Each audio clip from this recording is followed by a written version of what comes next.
noches, esto es Que se escuche, el programa de Aten como cada jueves a las 22. ¿Cómo te va, Virginia? Buenas noches. Buenas noches, Esteban. Aquí estamos, otra vez en un programa hoy diferente al de la semana pasada porque hubo con un clima distinto, ¿no? Sí, hubo finalmente un acuerdo salarial entre Aten y el gobierno. No fue fácil, ¿no? Pero bueno, ahora vamos a estar ampliando bien en detalle el acuerdo al que se arribó, cómo fue la negociación y bueno, todo tipo de cuestiones. Por supuesto vamos a ir hablando de la situación en las escuelas, la situación edilicia, la adaptación a la vida de pandemia, a la educación en pandemia, que no es un tema menor. Sí, aquí en Neuquén y también en algunos lugares del interior de nuestra provincia. Pero bueno, estamos con Marcelo Gualiardo, secretario general de Aten Provincial, para hablar de esto que decía Virginia recién, ¿no? Este acuerdo tan importante alcanzado a principios de esta semana. Marcelo, ¿cómo te va? Buenas noches, bienvenido. Muy buenas noches a todos y a todas. Muy buenas noches también a los compañeros que están viendo el Que se escuche. Ha sido una semana muy intensa, esta que está terminando, que viene precedida de un año de estar reclamando y de estar instalando una agenda de la educación en tiempo de pandemia ante una sociedad que miraba con cierta preocupación todo este proceso que se estaba dando en las escuelas. Digo, porque me parece que el año pasado fue un año en el que la comunidad también se encontró de pronto con que su casa se convirtió en el espacio de aprendizaje de nuestros hijos y de nuestras hijas. No se tuvo más esa institución que es la escuela, y los maestros tuvimos que adaptarnos a trabajar en nuestras casas. Perdimos muchas posibilidades de trabajo, perdimos salario, se deterioró nuestra condición para trabajar, y se deterioró obviamente los procesos de enseñanza-aprendizaje en todos los niveles y modalidades. ¿Nos pasó solo en Neuquén? No, pasó en toda Argentina y en más de 180 países del mundo. Digo, para tener un poco de dimensión de lo que ha sido este tiempo. Y durante ese tiempo planteando una agenda que tenía que ver con situaciones que yo antes planteaba relacionadas con las cuestiones de tipo laborales, ¿no?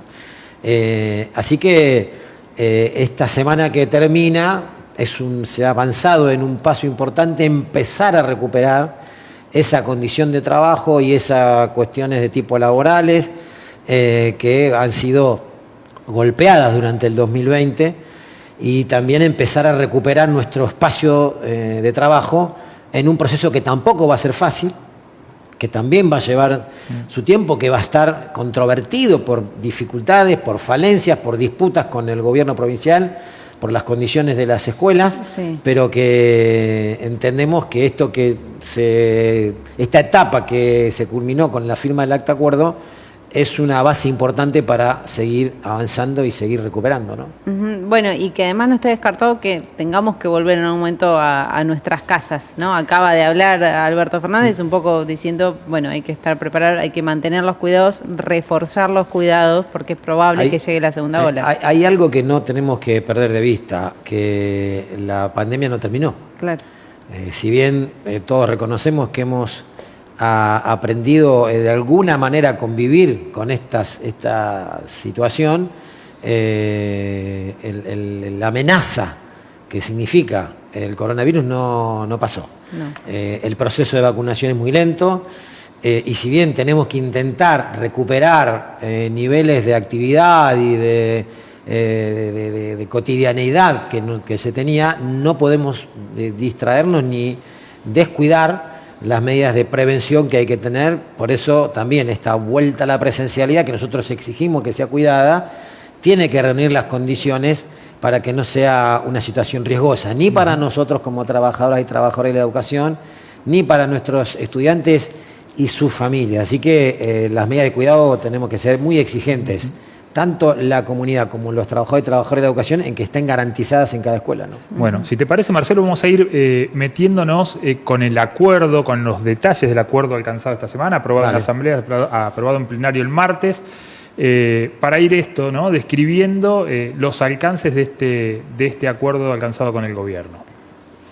Bueno, el aumento, la recuperación salarial esta de la que hablabas recién, Marcelo. Bueno, derechos laborales. El acta acuerdo plantea un incremento del 15% del valor punto y de sumas de decretos que están dentro de nuestro salario. Además de eso, se incrementan algunos de esos salarios, de esos decretos que son remunerativos y bonificables, tanto el decreto del 2006 como el decreto del 2015.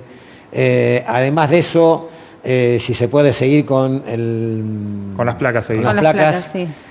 Hay una suma que es no remunerativa y no bonificable que está en puntos, no es una suma fija, o sea, es una suma que se va a ir modificando con puntos, que en este momento representa 3.500 pesos y que tiene una proporcionalidad en la antigüedad para no producir achatamiento de escala. Y que va a ir pasando. Y que tiene, obviamente, un pase progresivo al remunerativo a partir de la negociación del mes de julio.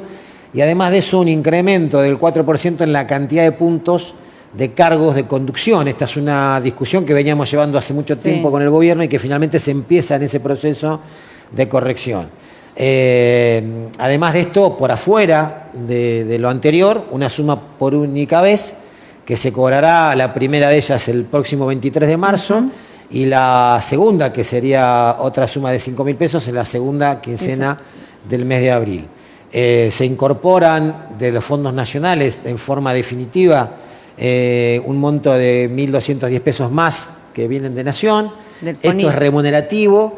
Y se incorpora también como FONID a los jubilados y jubiladas que obviamente hasta acá no lo estaban cobrando. Y que muchas provincias no pasan. No, es la única que tiene esta, esta conquista, es ATEN, ¿no? Es un derecho de las jubiladas y los jubilados a percibir el incentivo docente. Y hay una suma nacional que es por conectividad. Y estos montos se van a ir incrementando en el transcurso del año hasta el mes de septiembre. De acuerdo a esto, sí, esto es paritaria nacional. Eso es paritaria nacional. No tiene que ver.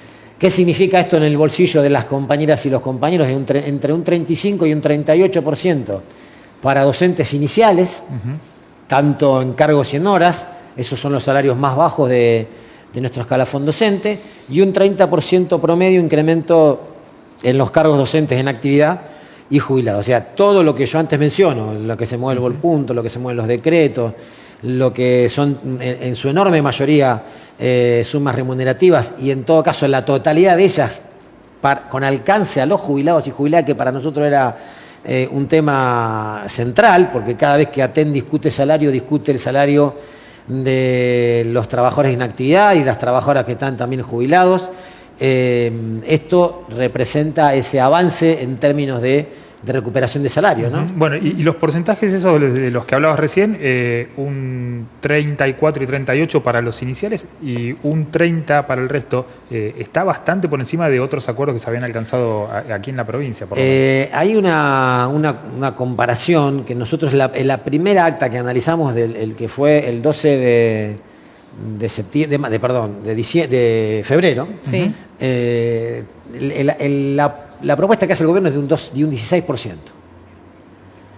Esa propuesta fue rechazada por insuficiente. Luego hizo una nueva propuesta de un 20%, que también fue rechazada por insuficiente, y finalmente, luego de muchos días de acciones sindicales, porque pasaron 10 días de paro, con el bloqueo en la Casa de Gobierno, con banderazos, movilizaciones, una gran actividad y una gran participación de compañeros y compañeras en toda la provincia, recuperamos una mesa de negociación que nos permitió, después de 7 horas, discutir con el gobierno hasta que finalmente se hizo una propuesta que fue la que llevamos a las asambleas. Está muy por encima de los acuerdos firmados con anterioridad y la verdad que nos enorgullece. Todo lo que ATEN consiguió será trasladado al resto de los trabajadores y trabajadoras de la Administración Pública Provincial, porque así lo firmó el gobierno en las actas anteriores. Claro. Así que para nosotros, bueno, es una satisfacción, ¿no? que esta conquista de ATEN se pueda trasladar también a otros trabajadores y trabajadoras. ¿Y qué lectura haces de todo eso que pasó, digamos? Del acuerdo alcanzado por los estatales, la conducción, que es la misma de la CTA, y este resultado con el acuerdo de ATEN que alcanza a todos los trabajadores del Estado de Neuquén? Yo creo que ha habido apuro, ¿no? Quizás habrán entendido que era necesario resolver anticipadamente la discusión salarial. Nosotros entendíamos que era necesario profundizar en la discusión y presionar al gobierno, darle cuenta al gobierno de que luego de un año de retraso la recuperación del salario debía quedar bastante cercana a lo que habíamos perdido en 2020, como para que la negociación de este año, que va a ser en el mes de julio, permita recuperar no solamente lo que nos falta del 2020, sino también la perspectiva hacia finalizar el año. Entiendo que ha sido eso. Si hubiésemos estado todos juntos en el mismo momento tirando del mismo carro, quizá hubiésemos llegado un poco más lejos, pero me parece que, bueno, mi lectura es esa y, como te decía, para nosotros, en todo caso, es satisfactorio que eso pueda llevar a los demás, ¿no? Bueno, vamos a seguir compartiendo algunas de las placas con los detalles del acuerdo. Bueno, ¿cuándo vuelven a reunirse? Bueno, la mesa de negociación se renueva en el mes de julio, y lo dice así taxativamente, para determinar la recomposición salarial para el resto del año.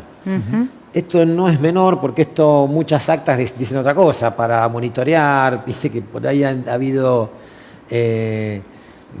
escritos en algunas actas anteriores que no tenían la contundencia que tiene esta, que dice es para eso, ¿no? Es en el mes de julio y nosotros obviamente vamos a ser custodios de que el gobierno lo cumpla, porque dependerá de eso, bueno, cuál va a ser la actitud que tome Aten en la segunda parte del año, ¿no? ¿Existe la posibilidad de que vuelva a recurrirse al IPC para la actualización? ¿Estuvo en la mesa de diálogo? Eso estuvo en la mesa de diálogo, pero es un tema que nos va a costar recuperar, porque en ningún lugar de la Argentina se está discutiendo la actualización por IPC. La conseguimos en un momento muy apropiado de la historia argentina, donde hubieron índices inflacionarios altísimos, donde la mayoría de la clase trabajadora perdió gran parte de su poder adquisitivo, y en esta coyuntura nosotros lo planteamos, fue uno de los debates que dimos en medio de diciembre. Finalmente no se logró eso. Sí creemos que vamos a tener que hacer las viejas negociaciones, que es siempre, porque aunque no diga IPC, la negociación siempre es sobre inflación. Es eso, o sea que el gobierno que piense que porque no dice IPC no va a tener que discutir inflación, se va a comprar conflictos seguramente en el corto plazo. De hecho, la huelga nuestra era para recuperar poder adquisitivo perdido. Si nosotros tuviésemos un año común donde hubiese habido IPC, hubiésemos cobrado todos los meses un porcentaje. Ahora, hubiésemos tenido ese porcentaje con los haberes de febrero. Ahora lo tenemos con los haberes de marzo, con una pérdida porque no está todo recuperado, y el próximo IPC lo iríamos a cobrar julio, mayo y agosto. Entonces, en julio será la negociación donde tenemos que discutir el porcentaje que va a corresponder a toda la primera parte del año y lo que nos deben del año pasado, ¿no? ¿Y qué lectura haces, digamos, de la dilación del gobierno en negociar? Yo creo que el gobierno siempre se equivoca con Aten, ¿no? El gobierno juega a un desgaste, apuesta a que haya una comunidad que se vuelque y que hostigue el conflicto docente. Y me parece que fue un gran error, porque una cosa que caracterizó a este conflicto es que la comunidad me parece que veía que la responsabilidad era claramente del gobierno. Porque esto, como dije al principio, no empezó el 3 de marzo. Esto empezó el año pasado. Finalizamos el año con una ocupación pacífica de la Casa de Gobierno para tener una mesa de negociación, que logramos porque intervinieron organismos de derechos humanos, defensores del pueblo. Entonces, todo eso favoreció que se convoque a la mesa de diciembre, una mesa que se convocó el diciembre, el 18, después pasó al 28, después el 5 de febrero. Es decir, la dilación no fue del 3 en adelante, viene con anterioridad, y me parece que la comunidad se dio cuenta que había un gobierno que estaba sin iniciativa para resolver. Y yo quiero hacer un reconocimiento público a las organizaciones que estuvieron con Aten. Estuvieron las organizaciones sociales que son del territorio, bancando el reclamo de los maestros y exigiendo al gobierno una mesa de negociación. Volvieron a estar presentes los defensores del pueblo y un número importante de organismos que están relacionados con los derechos de la niñez y la adolescencia, exigiéndole al gobierno la convocatoria de la mesa de negociación. Todos los bloques de la oposición en la legislatura provincial exigiendo la mesa de negociación, incluso una intervención del ministro de Educación de la Nación. Es decir, Aten no solo que logró unidad interna para poder de manera contundente realizar acciones que se pudieron plasmar y sostener durante el tiempo que fue necesario en la calle, sino que además logró articular afuera de la organización respaldos y solidaridades que actuaron como una gran presión al gobierno para que tuviese que convocar a esa mesa de negociación. Y de acuerdo a esto que te preguntaba, Vir, es algo que es histórico acá en la provincia, ¿no? Esta postura de los gobiernos del MPN con no sé si es con Aten o si es con la educación, digamos, ¿no? Pero es una cuestión de prioridades que tiene el gobierno. Evidentemente los gobiernos del MPN no suelen tener la educación. Bueno, el tema es que no la tiene el gobierno, no está en la preocupación de muchos actores políticos sociales. De hecho, no es solamente con la educación, si vamos a ver lo que pasa con la salud. Tal cual. ¿No? Es decir, hay como bases fundacionales de una sociedad que tiene que atender la cuestión sanitaria, el acceso a la educación, que han sido siempre postergadas. Entonces, contra eso, bueno, no cabe otra que ser fuerte desde el punto de vista organizativo. Esto que yo antes decía, articular con otros sectores para poder hacer visibles los reclamos y en todo caso también hacer visible la dilación del gobierno y que el peso de la responsabilidad caiga sobre quien tiene que caer. En otras oportunidades no nos pasó eso, sino que la dilación del conflicto se la responsabilizaba la intransigencia de Aten. Bueno, acá quedó claro que Aten, como otras veces quedó también en evidencia, no es que el que tiene la intransigencia, sino que lo que está disputando al poder real, a la distribución de la riqueza de una provincia como esta, un lugar, ¿no? Y un respeto y una dignidad. Vamos a invitar al programa a Cintia Galeto, secretaria general de Aten Chosmalal, para que también nos cuente cuál es la situación allí respecto a las escuelas. Cintia, muy buenas noches, ¿nos escuchás por allí? Sí, hola, buenas noches Virgi, para vos, para los compañeros que están llevando adelante el programa y un abrazo enorme a nuestro compañero secretario general Marcelo Walterdo. Bueno, queríamos que nos cuentes que nos actualices la situación de las escuelas allí en Chosmalal y en toda la seccional de Chosmalal. Mira, nosotros hemos tenido un inicio en el día de hoy, una vuelta a lo que anhelamos todos y todas, que es la vuelta a la presencialidad segura. En varias de las escuelas de acá de Chosmalal, pero también tenemos que decir que, bueno, hubieron varias escuelas que no han podido iniciar, no justamente por falta de mantenimientos mínimos, sino lamentablemente por cuestiones de mejoras en términos de obras que no han sido resueltas durante todo el 2020 por el gobierno de la provincia. Digo, la escuela 254 está sin, de acá de Chosmalal particularmente, está sin poder concluir con una obra de gas que lleva más de un año sin tener respuesta. La escuela de Huantraico está más o menos en las mismas situaciones, lo mismo que la escuela de Cochico, por ponerte algunos de los ejemplos. Son dos puntos que nos preocupan de sobremanera en la zona norte particularmente, como te digo, uno tiene que ver con obras de arreglo de los edificios de las escuelas, y el otro punto clave es el faltante de auxiliares de servicio y su tardía cobertura. Eso hoy nosotros y nosotras estuvimos reunidos con el intendente de la localidad de Chosmalal planteándole este tipo de situaciones, y también estuvimos reunidos durante la tarde con los compañeros y compañeras de salud que forman parte del COE a nivel regional, para poder charlar un poco en relación a cómo volver a esta presencialidad segura que todos y todas queremos y cómo Aten también puede contribuir para ese proceso, ¿no? Cintia, ¿y se pudo acordar algo de cara al futuro, a la vuelta? ¿Qué van a hacer en los próximos días, la próxima semana? No, hay escuelas que ya han arrancado, como bien lo plantea la normativa, va a ser de manera procesual. Hay escuelas que no han podido iniciar, y frente a eso el trabajo desde la virtualidad, y nosotros ir acompañando a cada uno de los equipos directivos y de los equipos de trabajo de cada una de las escuelas, no solamente de acá de Chosmalal, sino de cada punto de la zona norte. Cintia, ¿y se reunieron con el intendente de Chosmalal porque está a cargo del mantenimiento? ¿El municipio volvió a hacerse cargo del mantenimiento de las escuelas? Ya, el municipio no tiene firmado el convenio, lo que sí tiene es fondos que ha recibido para poder ir paliando la situación de cada una de las escuelas, pero insisto, todo lo que es mantenimiento ha sido realizado, pero quedan obras grandes para resolver. Y una de esas, un ejemplo de esas, es la escuela 254, otro ejemplo es el natatorio de la localidad de Chosmalal, que si bien no puede ser abierto por cuestiones del mismo contexto de pandemia, en términos de infraestructura no estamos hablando de problemáticas que sucedan o que hayan sucedido durante el 2020, sino que vienen arrastrándose año tras año, ¿no? Cintia, contanos cómo es la cuestión de conectividad en Chosmalal y en el norte de la provincia. Y nosotros venimos teniendo la misma situación hace años. Digo, hay escuelas que cuentan, muy pocas escuelas que cuentan con servicio de conectividad, pero después hay una realidad. Lamentablemente, tener que hablar, digamos, de analfabetismo digital no solamente es en las localidades, sino también nosotros tenemos una amplia cantidad de escuelas ubicadas en zonas rurales, en donde el acceso a lo que hoy es un derecho está inhabilitado, ¿no?